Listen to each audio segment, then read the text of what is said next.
Hello, welcome to week 2 of self-empowerment through meditation class.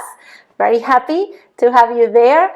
Once again, if you ever have any questions, please do tell me, send me a note or send me a video. I love to hear all your comments. So today's class is about listening, mindful listening, which is very important.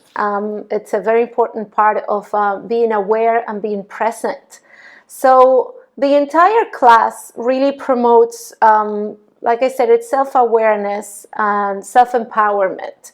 The hope is, as we keep advancing week by week, you become more comfortable with who you are and more in tune of who you are, the true you, your true self. And for that's why we do meditations. We use meditation. Meditation is a way of going within, quieting the world outside of you, and quieting the thinking and analytical mind that is always giving you an opinion, a judgment, telling you you're right, you're wrong, you should do this, you should do that, this is nice, this is not. Judgment constantly. And this is what creates conflict. So I always like to think of ourselves as perfect beings. And when I use the word perfect, I'm always referring to our soul, our spirit, our inner selves. That part of ourselves that is pure and perfect, and it's in one with the universe, because I do believe that the universe is perfect. To help you understand it, maybe think about a computer, right?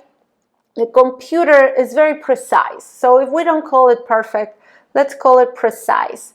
And to get it to do certain things, if you're writing a program or not, if you're writing anything, whether you write code or not, when you are doing something in a computer, you have to know exactly what buttons to press.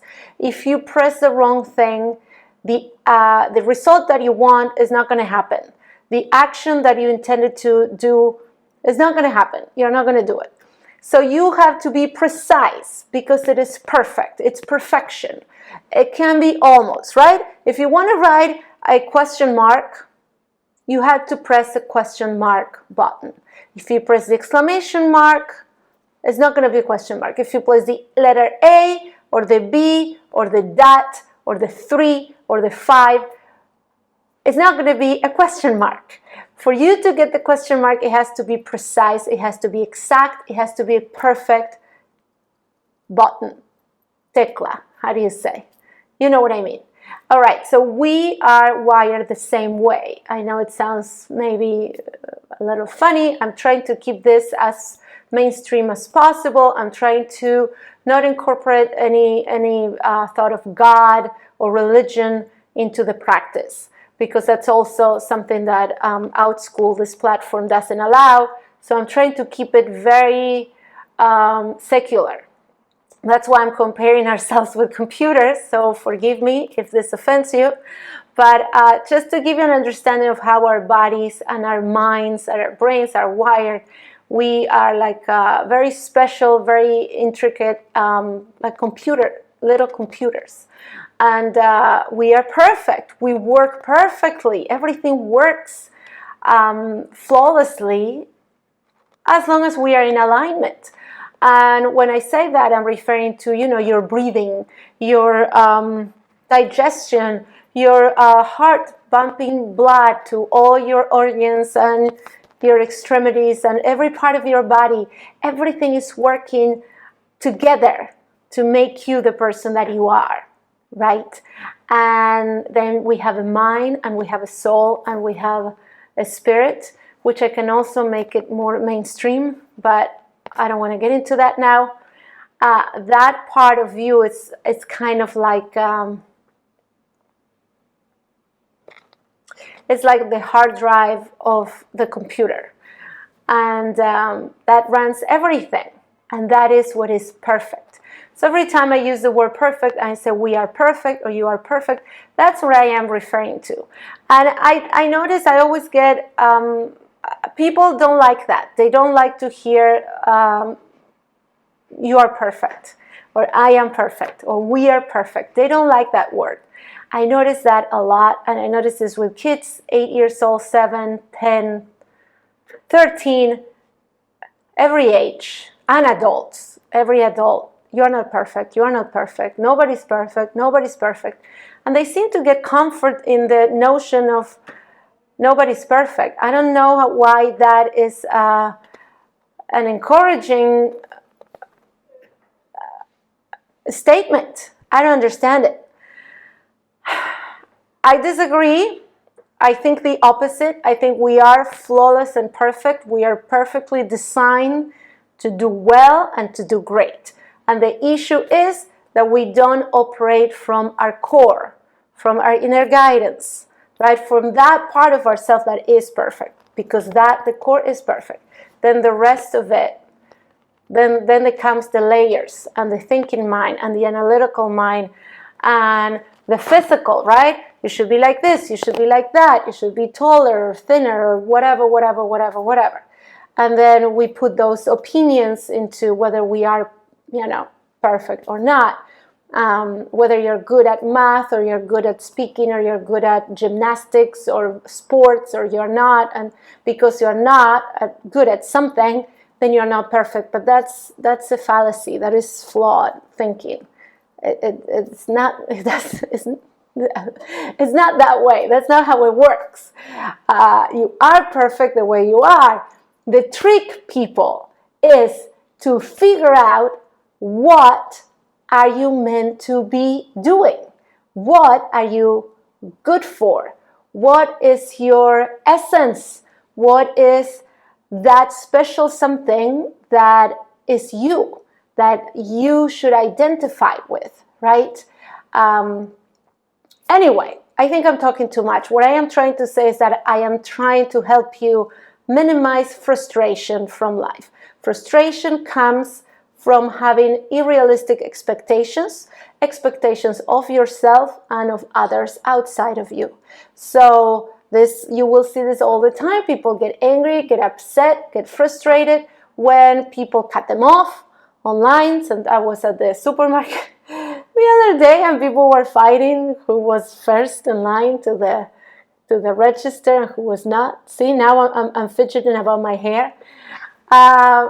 That's what I'm talking about. You cannot control things that happen outside of you, and many times you cannot control things that happen in your appearance, in your body, right? Maybe I wanted to be a blonde, but I was born a brunette. Maybe I wanted to be born here in America, but I was born in Argentina with certain parents. Maybe I wanted to be a ballerina, but I'm a little bigger and it didn't happen. Maybe I wanted to be petite and demure, but that's not how my body has turned out to be. And instead of feeling bad about it or complaining about it, I chose a much smoother route. And this is what I invite you to try. And for me, it's about self-discovery. It's about being present in the moment and appreciating every little thing that you are.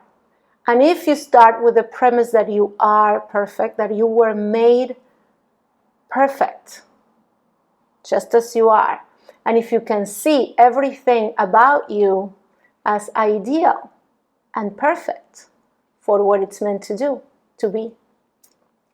I usually use fruits to describe this. I don't know why, but I use bananas. I like bananas and I like oranges, and they're so different, right? One is very juicy. If you are thirsty, it's great. You can have an orange and it tastes wonderful, and it has a lot of water and it's refreshing and it's awesome. And then you have the banana that is more filling. So if you're hungry and you have a banana, you can feel pretty full. And it feels like, banana has potassium, so it feels like you're doing something good for your health. It's healthy and it gives you strength. There are two fruits, but very different. One is round and orange or reddish, and the other one is yellow and long and thin. Completely different, two completely different fruits.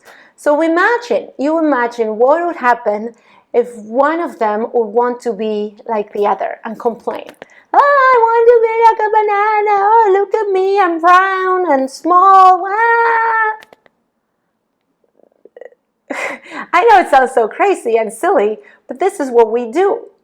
As people, as human beings, all we do constantly is complain about what we are, how we are, and in comparison to other people, other humans. Oh, I want to be like, oh, I wish I was taller or thinner or whatever.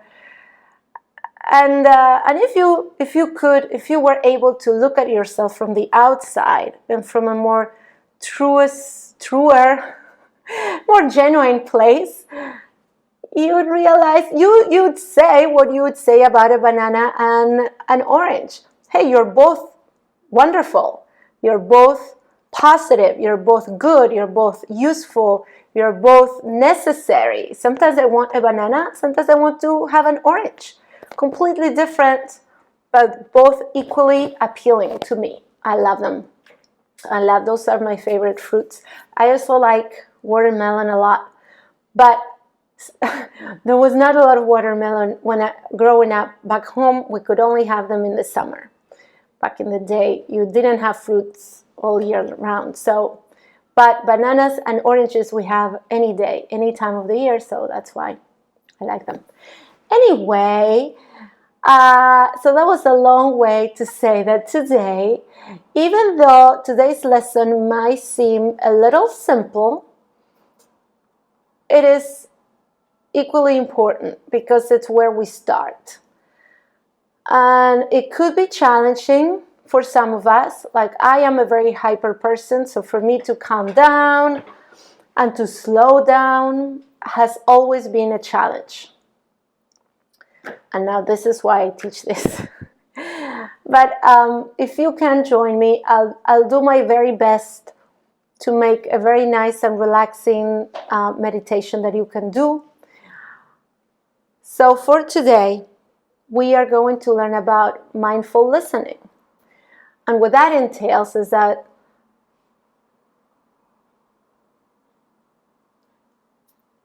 why don't we do it? I want to give it a shot. So if you're watching this in a noisy place, it's best if you can find a really quiet and comfortable place to sit down. I prefer for this one to be sitting down, don't lie down. Try to sit down. Like I said last time, we have to be with our back straight in our mindful bodies. So it's a mindful position. That position that I told you, it means I am important. What I am going to do matters.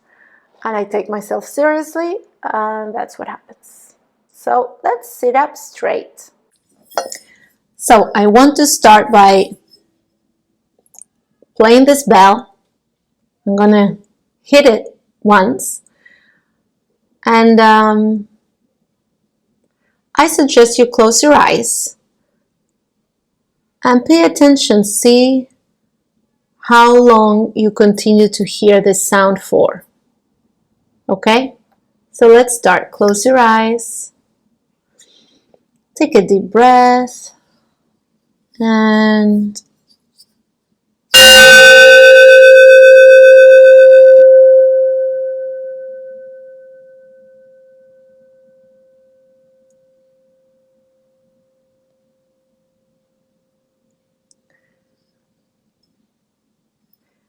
I know that doing this virtually is not the same.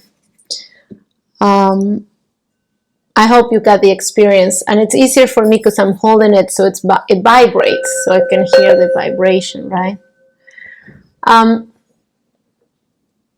But this is a good exercise to figure out how much you can hear. I will invite you to do it again. We're going to close our eyes, take a deep breath in, and another breath out. I'm going to play it again, but soft.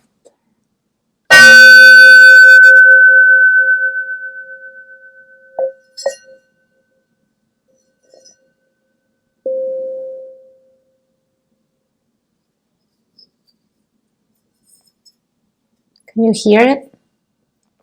Does it relax you at all? What we are going to do next, I'm going to play a music, and the music has some other sounds. I won't talk too much today. I want you to listen to the music. And so the first intention is for us to be relaxed. So see if it can calm you down and only focus on the sound. Focus on the sound. Yeah. So for today's meditation, once again, sit up straight. I invite you to close your eyes and take a deep breath in and let it out. And another deep breath in and out. And every time we inhale, we're bringing in peace and beauty into our lives. And every time we exhale, we are letting go of everything that doesn't serve us. All the bad things, the worries, the anger, the jealousy. So inhale beauty and peace, and exhale frustration, fear, anger, whatever it may be. And let's keep doing this a few more times with me. Deep breath in and out.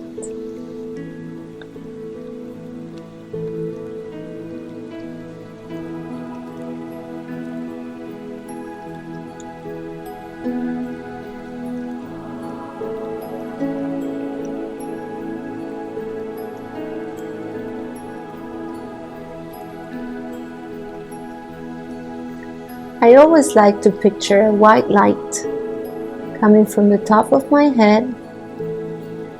I invite you to do this too. It's a nice image of this beautiful, powerful white light coming from the top of your head, inside your heart, inside your body, and bathing you in and out everywhere. And this white light is always bringing you wisdom, knowledge, and peace. I want you to love it, enjoy it. And from here, today we are going to be super, super attentive to everything we hear.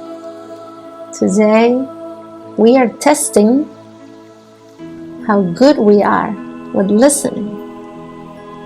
So, let the music and the sounds take you to a beautiful place. And think, how does it make you feel? Does this music or this sounds bring you somewhere?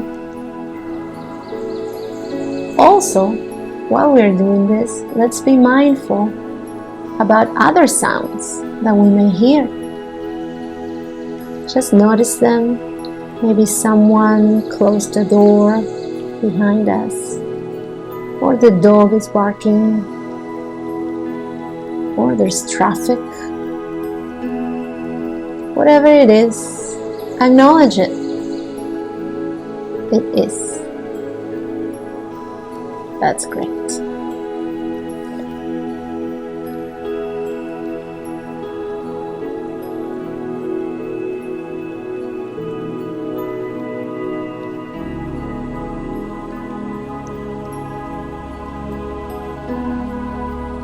As we are listening to all these different noises and sounds, we are in the present moment. nowhere else. Little thoughts may come up. Just let it be. Notice them and let them go.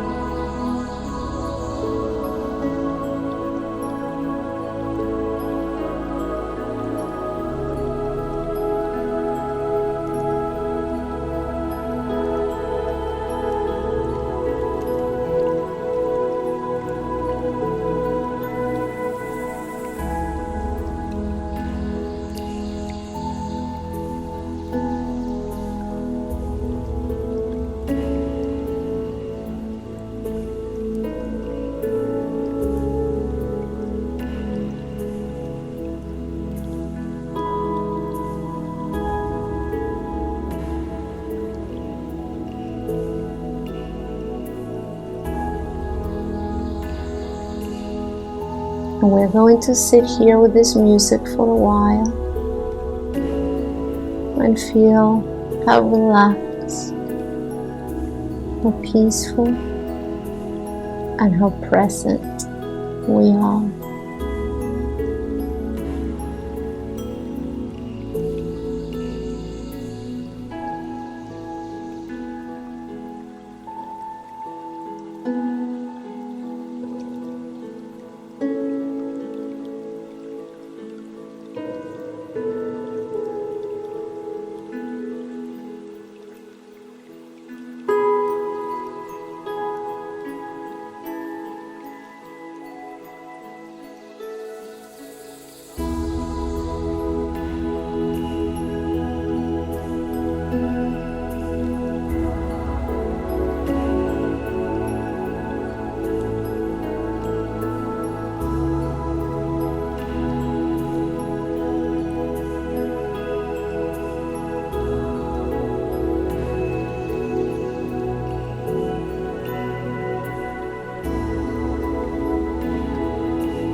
And now slowly we can come back to our chair.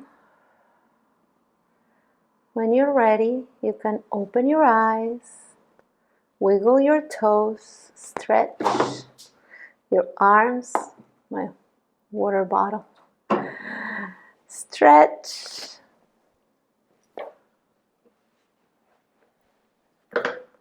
How was that? I do want to know What sounds were you able to hear? If you can write them all down, please do send them to me. Tell me. And if you don't remember now, could be, please do the exercise again later and make note. Make note of what you hear. Because that's a big part of this process. It's about being present. And when we are present, we are magical. So this is one of the main things that we want to learn to do for life. Because for you to have an impact with anything, at any situation, in any environment, you have to be at your best. And you don't need to do anything special, anything weird, anything complicated to be at your best. I don't want you to be thinking and preparing. Let's say you have a test or an exam and you have to prepare, you have to study, and you do that, that's fine. And then you're done. And after you prepare and you study as much as you could for as long as you did, whatever it was, you have to let it go. So when you show up for any situation, whether it is an exam or a social event or, new friends or a date or, I don't know, anything, a birthday party, your birthday party, any place, anything, any situation that you want to be at your best. The safest way to do that, the easiest and the most certain way of you to be 100% is to be at peace with who you are and be present. Because when you are present, everything about you, see, all of us, we are like a big puzzle. And sometimes the pieces of the puzzle are all not together. They're kind of close together, but not exactly. You know what I mean? Have you ever done a puzzle? They had to click. Sometimes we're not clicking. So when you are able to make yourself click, come together perfectly, harmoniously, when you are in that place, then you're fantastic. Then you shine. All your colors, your beautiful, wonderful colors are being shown. And you feel it. If you are in this place, you feel confident. You feel at peace. You feel good with yourself. If you're ever not feeling this way, rest assured it is only because you are using this too much. You're thinking, analyzing, judging, and I don't know how to say that word. Please help me. And so how do you say opinion? Opinating. Opinating. Is that a verb? I don't think it's a verb. You don't use it. In English, it's opinion. It's not right. In Spanish, opinion becomes a verb as well. So it could be a noun, it could be an opinion, and then it can be a verb. I'm having an opinion. We don't say having an opinion, we say we're opinating. We're opinando. Estoy opinando. Yo opino, tú opinas. ¿Qué opinas de eso? Anyway. But yeah, that's what we do when we're thinking, when we're, in our thinking minds, in our analytical minds. And that is what I want you to encourage, to give it a break as much as you can, and at least once a day. Please continue to do in your meditation practices. This is the only way to give your mind a rest and then become one with your perfect self, with your true self, with your beautiful self. I hope it was helpful. I hope I didn't talk too much, and if I did, please do tell me. Like I said, I take criticism, I take feedback very well, and I use it to improve for following classes. So please do tell me. And yes, and continue to watch my 5-minute mini meditations for the mornings, every morning. I will send you a little write-up, so look out for that. There's as an attachment where you can do the exercise again on your own at your own time and write down all the little different things that you hear and you're listening to. So yes, I encourage you to do this once again tomorrow or the day after tomorrow on your own. Maybe when you're sitting outside or you're in the kitchen or you're anywhere. Just if you can sit alone for 5 minutes or 3, whatever you can do, and listen and see how much you can pick up. You'll be surprised. All the little sounds around you that you can be aware of. So write them down. It's all about being present and being aware. Remember, that is the first step for emotional intelligence. And emotional intelligence is the key to life success, fulfillment, and happiness. All right. I'll see you guys next week. And please don't be shy. Comment. Let me know. And all my love.